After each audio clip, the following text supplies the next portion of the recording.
ዩቲዩብ ለመጀመር የ100 ሺህ ብር ካሜራ እና የ80 ሺህ ብር ፒሲ አያስፈልጋችሁም። ሁላችሁም ዩቲዩብ ለመስራት ካሰባችሁ ባላችሁ ነገር መነሳት ትችላላችሁ። እኔ እንደምታውቁት ዩቲዩብ ለመስራት ሳስብ እንዲሁም ዩቲዩብ ቪዲዮ ለመስራት ስነሳ ያለኝ ነገር አንድ ነገር ቢኖር አንድና አንድ ስማርት ስልኬ ነው። ማለትም ስልኬ ነው ማለት ነው። በስልኬ ነው የምቀርጸው፣ በስልኬ ነው ኤዲት የማደርገው፣ የተለያዩ ተምኔሎች የምሰራው በስልኬ ነው። በስልኬ ብቻ ሙሉ ነገር እጨርሳለሁ። ግን ትንሽ ብር ካላችሁ የተለያዩ ነገሮች በእናንተ አቅም ከትንሽዬ እስከ ትልቅዬ ብር የሚያስወጡ ለኮንተንት ክሬሽን ለቪዲዮ የሚሆኑ እቃዎች አሉ። ዛሬ እነዛን እቃዎች የምነግራችሁ ይሆናል። ሰላም ሰላም ውድ የኢትዮጵያ ቤተሰቦቼ እንዴት ናችሁ? እኔ ተመስገን ነኝ። በዛሬው ቪዲዮአችን ላይ ደግሞ ዩቲዩብ ቪዲዮ ለመስራት ምን ምን እቃዎች እንደሚያስፈልጉ በዛሬ ቪዲዮአችን የምነግራችሁ ይሆናል። ይሄን ቻናል ሰብስክራይብ እንዲሁም ይሄን ቪዲዮ ላይክ በማድረግ እኔን ማበረታታት ትችላላችሁ። የመጀመሪያው ነገር ወይም የመጀመሪያው እቃ የዩቲዩብ ቪዲዮ ለመስራት የሚያስፈልገን ምንድነው? አንደኛ ስልክ ከካሜራ እንኳን ቢኖራችሁ ስልክ ያስፈልጋል። ምክንያቱም ስልካችን ላይ የተለያዩ አፕሎድ እንኳን በምናደርግበት ሰዓት ስልካችን ላይ አንዳንድ ሴቲንጎችን ማስተካከል አለብን። የመጀመሪያው ስልክ ሲሆን ስልክ አብዛኛው ሰዎች አላችሁ እና ያንን ከዝርዝር ውስጥ አንከትም። ሁለተኛ የሆነው ማይክ በጣም ወሳኙ ነገር ነው በቪዲዮ ላይ። ምክንያቱም ቪዲዮ ስንሰራ የፈለገ ቪዲዮ ጥራት ቢኖረው ግን ድምፃችን በስነ ስርዓት የማይሰማ ከሆነ ቪዲዮአችን ማንም ሰው አያየልንም። ስለዚህ ምን ማድረግ አለብን?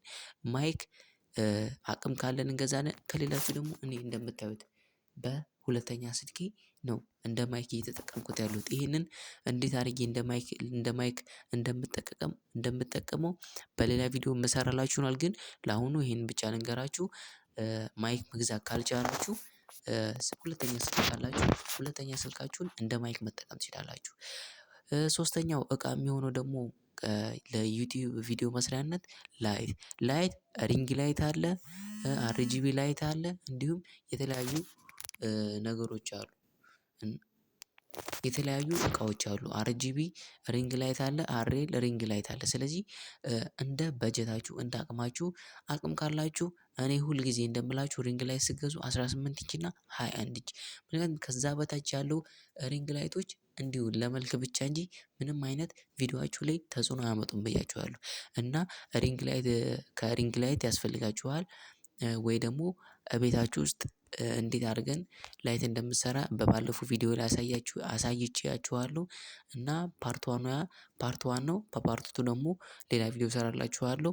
እንዴት አድርገን በቤታችን ላይት እንደምትሰራ እና ላይት ያስፈልገናል፣ ስልክ ያስፈልገናል፣ እንዲሁም ማይክ ያስፈልገናል ብለናል።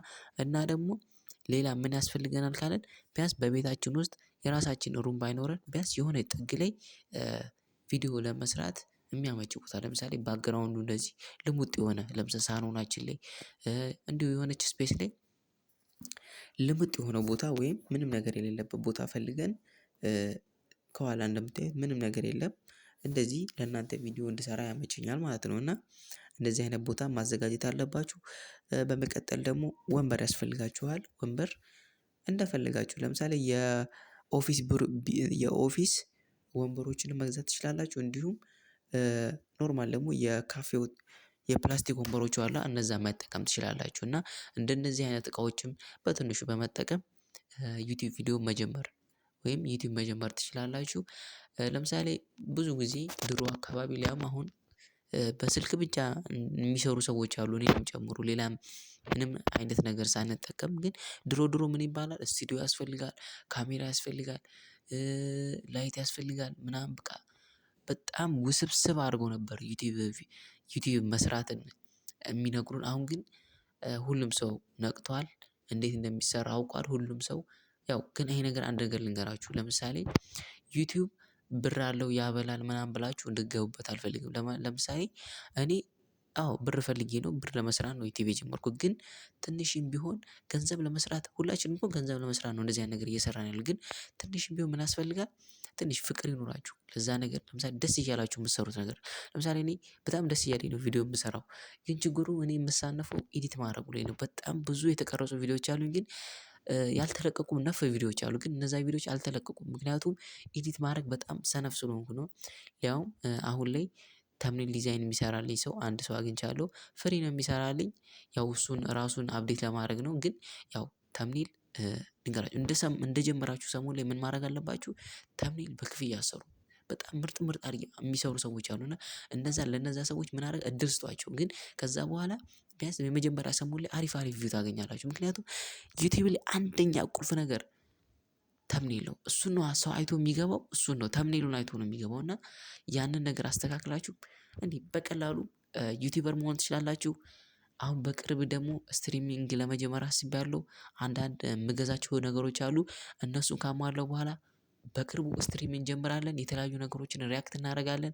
የተለያዩ ጌም ፕሌዮችን እንሰራለን። ጂቲ5ንም በፒሲ እንሞክረዋለን። ምክንያቱም ዳውንሎድ እያደረኩ ነው ያለሁት ጂቲ5ን እንግዲህ በጣም እኔ የምወደው ጌም ነው። እና ያን ጌም ዳውንሎድ እያደረኩት ነው። በጣም ብዙ አይነት ጌም ፕሌዮችን እሰራላችኋለሁ፣ ሪያክት እሰራላችኋለሁ። እንዲሁም መሃል መሃል ላይ ደግሞ እንደዚህ ለኮንተንት ክሬሽን የሚጠቅማችሁን ቲፖች እምነግራችሁ ይሆናል። ይሄን ቪዲዮ ላይክ ያላረገ ካለ አሁንም ላይክ ያድርግ። ይሄን ቻናል ሰብስክራይብ በማድረግ የኔ ቤተሰብ መሆን ትችላላችሁ። በቀጣይ ቪዲዮ እስከምንገናኝ መልካም ጊዜ